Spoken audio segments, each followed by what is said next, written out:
Hi மக்களே, welcome to Udumalai kitchen.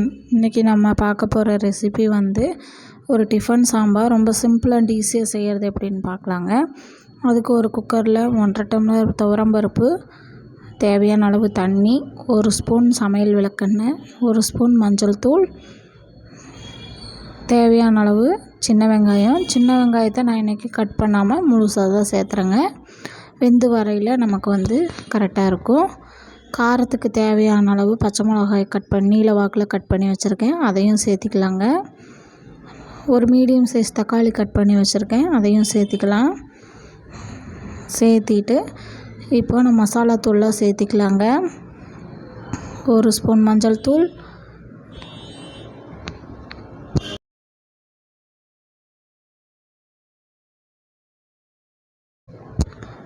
1.5 spoon sambar தூள். நான் எனக்கு காரத்துக்கு தேவையான அளவு சேர்த்திருக்கேங்க. நீங்கள் உங்கள் காரத்துக்கு தகுந்த மாதிரி அட்ஜஸ்ட் பண்ணிவிட்டு சேர்த்திக்கோங்க. தேவையான அளவு உப்பு, ஒரு பிஞ்ச் அளவு பெருங்காயத்தூள் சேர்த்திக்கலாங்க.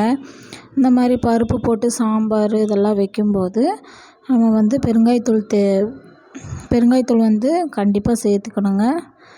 இப்போ வந்து இதெல்லாம் நல்லா கலந்து விட்டு குக்கர் மூடி போட்டு 5 விசில் விட்டு எடுத்துக்கலாங்க. 5 விசில் வந்ததையுமே நான் உங்களுக்கு ஓப்பன் பண்ணி காமிக்கிறேன். 5 விசில் விட்டுக்கலாங்க.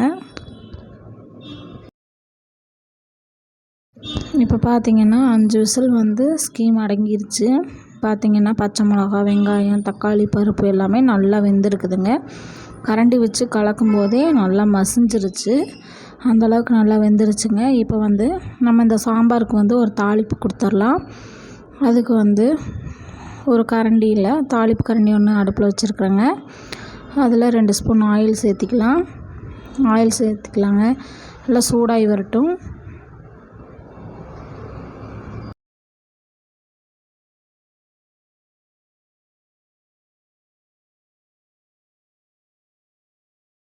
இப்போ பார்த்திங்கன்னா எண்ணெய் நல்லா சூடாயிருச்சு. இப்போ இதில் 1 ஸ்பூன் கடுகு சேர்த்திக்கலாங்க.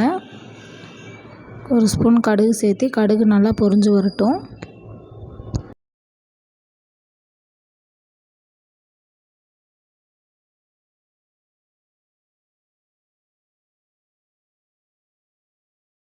இப்போ பார்த்திங்கன்னா கடுகு நல்லா பொரிஞ்சு வந்துருச்சுங்க. இந்த ஸ்டேஜில் நான் வந்து 4 வரமிளகா கிள்ளி வச்சுருக்கேன், அதையும் சேர்த்து நல்லா வதக்கி விட்டுக்கலாங்க.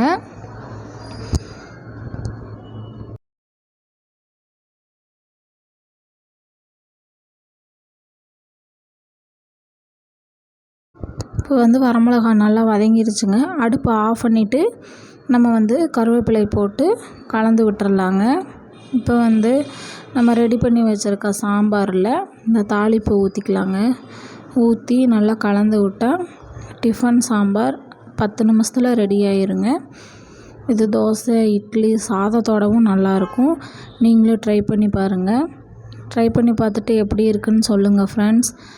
பிடிச்சிருந்தால் லைக் பண்ணுங்கள், ஷேர் பண்ணுங்கள், சப்ஸ்கிரைப் பண்ணுங்கள். தேங்க்யூ.